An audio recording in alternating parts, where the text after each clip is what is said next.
Station working for you. This is an RTV6 special report. To unleash the full power of the federal government in this effort today, I am officially declaring a national emergency. Good evening at 11 o'clock. I'm Mark Mullins. And I'm Amanda Starrentino. The country is now under a national emergency due to the COVID-19 outbreak. In an effort to keep you fully informed and prepared, RTV6 is bringing you a special report tonight. Coronavirus, everything you need to know. And we start with a major announcement from the president today. President Trump says his national emergency declaration will free up $50 billion in federal funds to fight the spread of the virus. He says steps include waiving certain regulations to provide more flexibility for doctors and hospitals responding to the outbreak.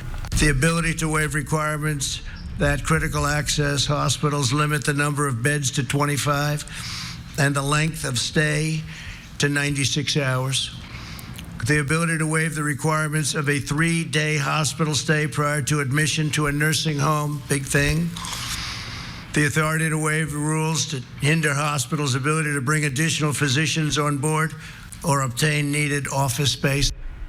President Trump also says the order includes measures to help the economy, like waiving interest on student loans held by federal government agencies and purchasing more crude oil for the U.S. Strategic Reserve. Now, the stock market improved as the president gave his address. And tonight, President Trump tweeted his support for a coronavirus relief package set to be voted on by Congress. It would give some Americans paid emergency leave and offer free testing for COVID-19. And tonight, Central Indiana is much different than what we all expected a week ago. Major events canceled, public places shut down, all to curb the spread of COVID-19 and keep Hoosiers as safe as possible. From libraries to bars, RTV6's Cornelius Hawker checked in to see how people are dealing with these changes so far. Every day, hundreds of people come in and out of Central Library. But all that is stopping this weekend to cut back on the chances of spreading COVID-19. It makes perfect sense. Kai K. Paxton is a regular at the library. I read a lot and I watch a lot of movies and I play a lot of music, and all of that comes from here and from my school. For Kai K. and other young people, just about everything they do, school, going to the library, and concerts have been impacted by COVID-19. And although she understands why, it still doesn't stop her from being bummed about it. It's very sad because the coronavirus is it's literally shutting down the whole city. People were out and about tonight on Mass Ave, and although restaurants and bars were full of people, Antonio Telfero Tolliver says he's noticed a difference. I've just seen a decline in traffic. Like the traffic volume has most definitely declined. As a supervisor with Park Indy, he says a Friday night along Mass Ave should be busier.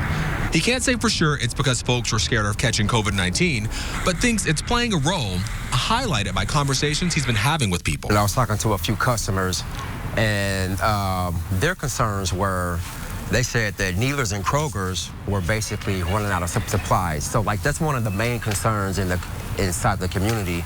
As we adjust to this new normal of being on alert for coronavirus, Antonio offers up this advice. Live your lives, be cautious, most definitely keep your hands clean, keep them away from your mouth, your eyes, your nose, your face in general. I talked to several businesses here in downtown, and of course, they weren't too keen on telling me if they had seen less people here recently, but they do want people to know that they're doing everything they can to make sure their establishments are safe for customers.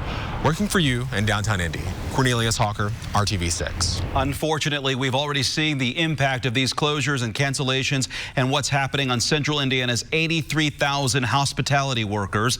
RTV6's Cameron Riddle spoke with 3 women who are out of work without the big business brought into town by major events and conventions. What I did not expect was at 12:30, my boss collected everyone from the food service end of our business and said, and he get a little tear here, and informed us that food service was going to be gone until further notice. And just like that, Lisa Worley, Celesta Nichols, and Betty Yosha were out of a job until further notice. The trio are supposed to be working at a popular downtown hotel, but tonight the server, waitress, and lounge hostess are trying to catch their breath and make sense of a week of coronavirus concerns strong enough to cancel every major event Indianapolis was going to host this spring. First question was, can we apply for unemployment?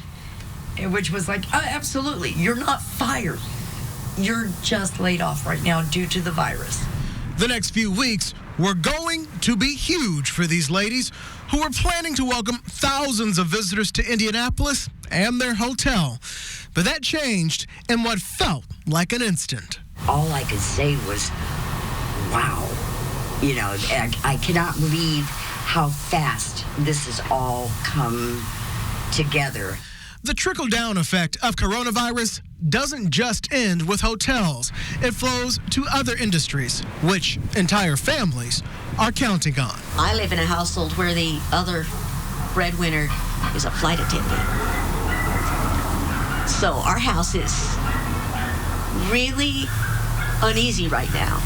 Hours after being sent home without a job and wondering how they will pay the bills, this trio of hospitality says they aren't mad at their employer and they fully understand the circumstances.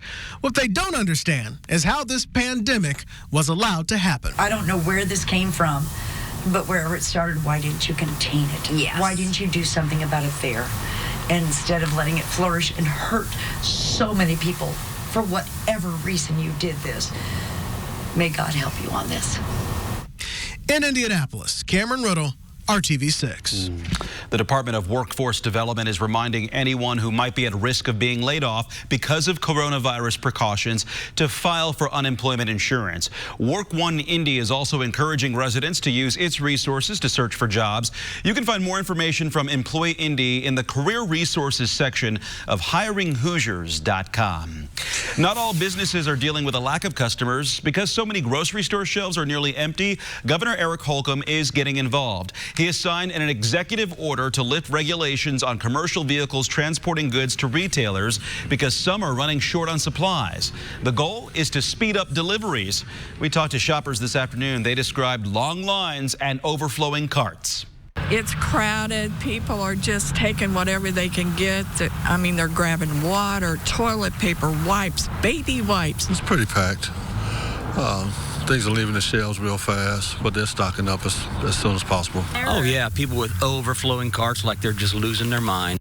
The governor's office says drivers of commercial vehicles are limited by in number of hours they can work in a single day. Holcomb's order waives those regulations. The mass closing of schools to help prevent the spread of COVID-19 is creating a different health concern: how to feed the thousands of families who rely on school districts for meals. Indianapolis Public Schools and many other corporations are still providing food during the closures, but they are having to get creative since the goal of the shutdown is to avoid large crowds of kids.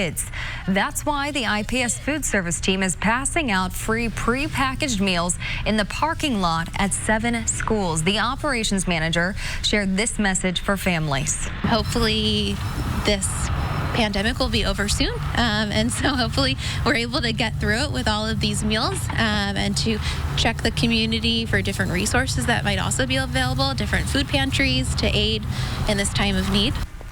IPS distributed boxed breakfast and lunches for more than 600 kids today. You can find a list of school district meal distribution sites and times by going to our website, theindychannel.com, and clicking on this story. So we've talked about the disruption to daily life, economic impact, and federal help related to the coronavirus outbreak. And now we turn to testing for the virus. A big development is happening here in central Indiana. The Food and Drug Administration granted emergency approval for a new test made by Roche Diagnostics.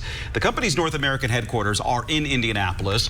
Roche is sending 500,000 tests to labs across the country right now. The new tests are different from the current tests being used in the U.S. Roche officials say you can get results in as little as 3 hours as opposed to days in some cases.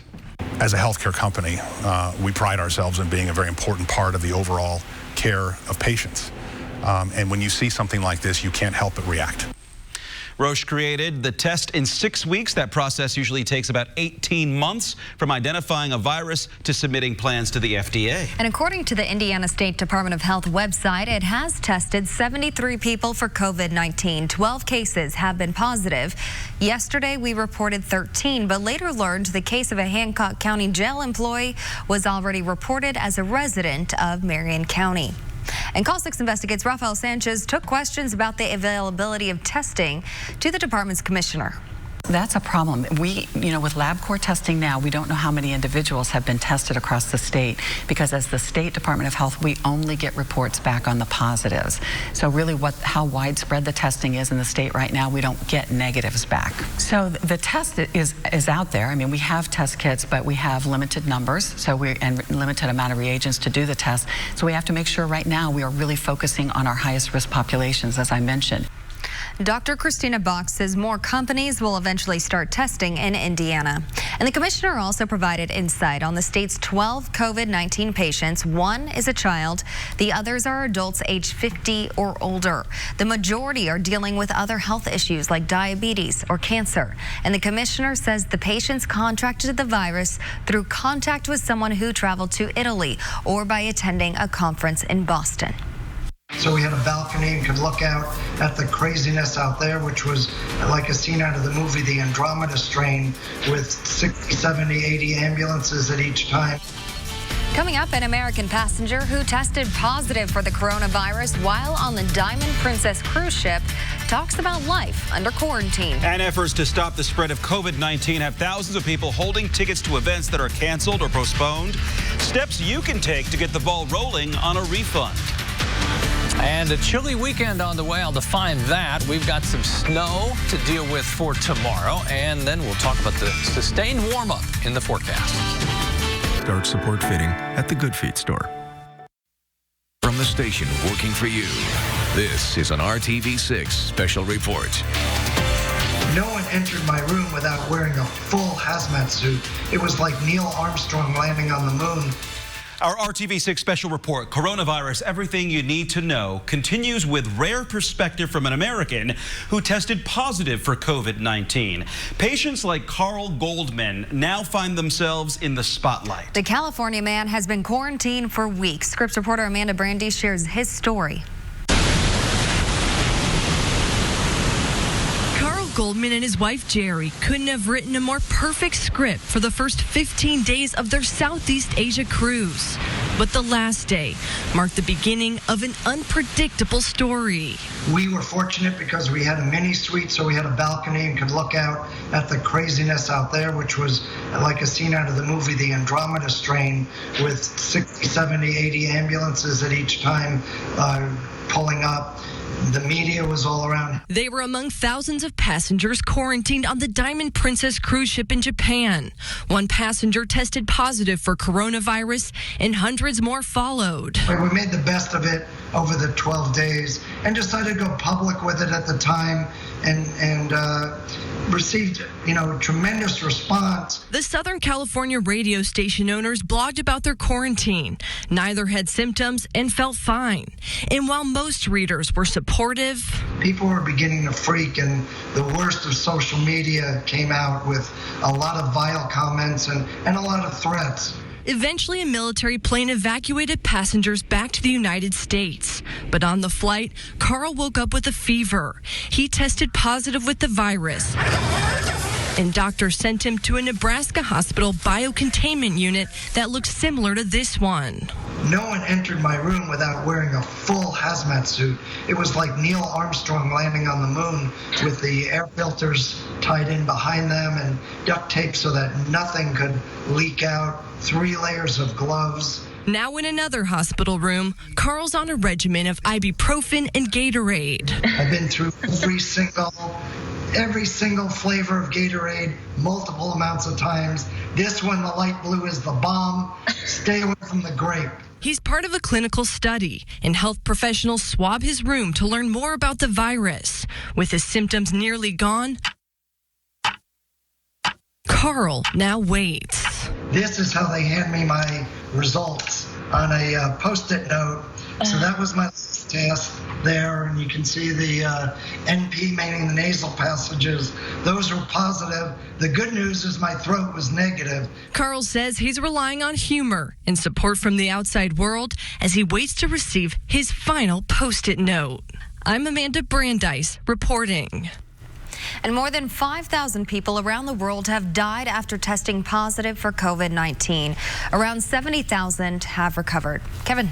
Let's talk about the mild side of the forecast here for a moment. The end of next week, temperatures well above the average, which will be in the mid-50s. I think at some spots we'll be pushing 70. We'll be in the eastern third of the country where the warmest temperatures will be. To the west, temperatures a little bit cooler. This is how we'll step up Wednesday, Thursday, Friday of next week. That will come with some rain. Now back to the reality of tomorrow.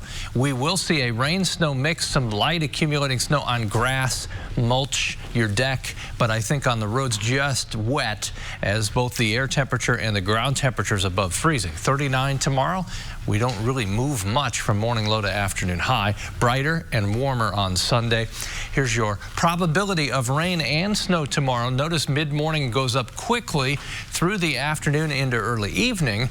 Probably the most likely area for snow. Sometimes all snow will be north of Indy. There's that dark blue. Lafayette to Crawfordsville through Tipton, Muncie, and Peru. I think you too will see a transition to all rain at some point, and then we'll mix in some snow showers and snow before it ends tomorrow night. There, your temperatures pretty much stuck in the 30s. Once we dry out overnight into Sunday morning, temperatures fall off a little bit more. 32 on Sunday morning. Afternoon readings with some sunshine. Temperatures will be in the upper 40s. Sunday, Monday, Tuesday, 3 days in a row, we should be dry. There's your sunshine. Normally you use TrueCast to show you the timing and location of rain, but in this case, just showing you that skies will be clear. Temperature Sunday, mid to upper 40s. From there, we'll climb. Monday's high temperature at 51. We're still dry. And St. Patrick's Day, 55 degrees and mostly cloudy. Rain chances go up again as we get to Wednesday. 30% chance of rain. Rain is likely Thursday and Friday as the warmest temperatures of next week arrive.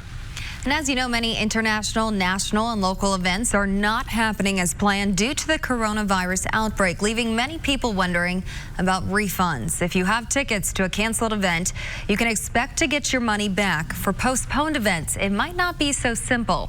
In any case, you should contact the outlet where you bought the tickets. If that does not work and you used a credit card, you can contact your credit card company for help.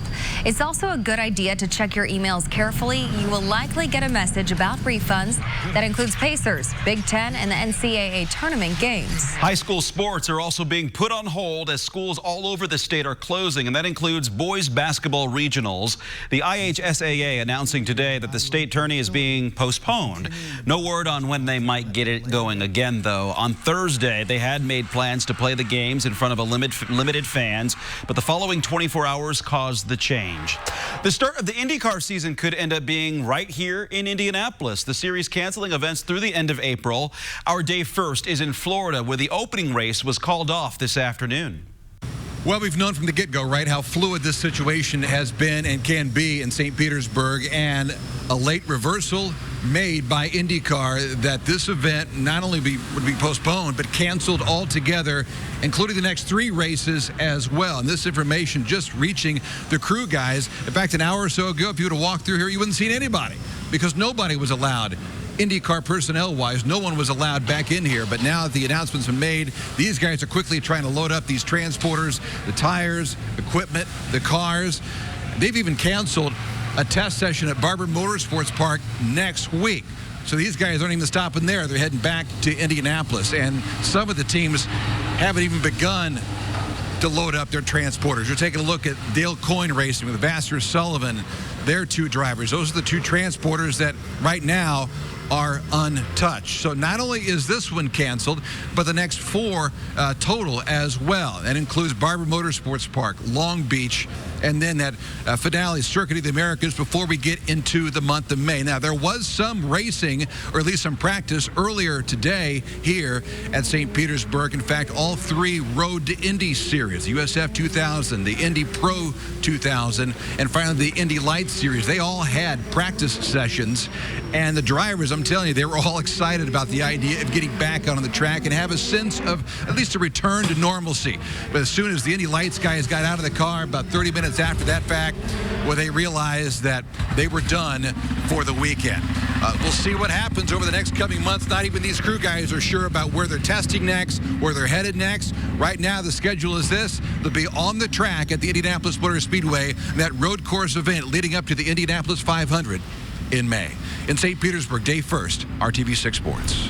Dave, thanks for that update. And the mass closures and cancellations to prevent the spread of the coronavirus may be difficult to explain to your kids. Coming up, a top Central Indiana physician shares advice for parents. Online at andybarkford.com. From the station working for you, this is an RTV6 special report. Welcome back. We know this week has been overwhelming at times with new information about the coronavirus and speculation about the days and weeks ahead. And that goes for adults as well as kids. We've been checking in with the Chief of Medicine at Eskenazi Health, Dr. W. Graham Carlos. On Thursday, he explained how to talk to your kids about this unprecedented situation. The first message I think we need as parents, and I have 3 daughters at home, to convey is that this is a measure we're doing for others. And I think it's good for kids to know and to instill in them this idea of otherness. For many kids who were looking forward to March Madness, maybe to a trip to Disney or something like that, they're going to be upset, anxious, mad, frustrated. And so to the degree that we can come alongside them and tell them that the reason we're doing this isn't for you as much as it is for everybody else. That's in part because we've seen so far that kids don't seem to be getting as severely affected by this virus. So it may be lost on them. Why can't I go to school? Why can't I go to the game? I think we can use that as an opportunity. I think it's also important that we meet our kids where they're at in terms of their fears and anxieties. So it's perfectly natural for a child to be seeing what's on the news today and instantly be worried that something bad might happen to them, to you as parents, or to their other loved ones. I think asking them important questions, aiming to understand what they believe, and then correcting and educating as much as possible is important. A question may be, hey Katie, I'm sure you've been hearing in school or seen on the news this thing about the coronavirus. What do you think about that? Are you scared of anything in terms of the coronavirus? What are your friends at school saying? I think those are good questions to have with our kids so that we can teach them through it, because I'm sure they'll be anxious. To learn more from Dr. Carlos about COVID-19 and its impact on your family, check out our full conversations on the RTV6 Facebook page.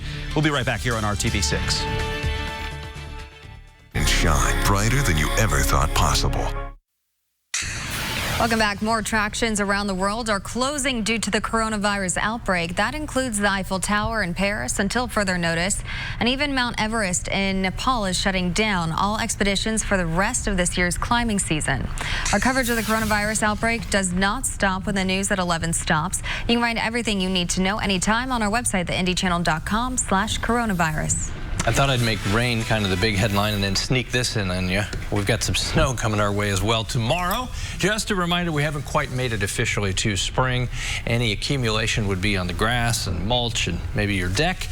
From 39 tomorrow to a brighter, warmer Sunday, 47. But the warmest temperatures the next week will get into the upper 60s. Well, all this week and then snow.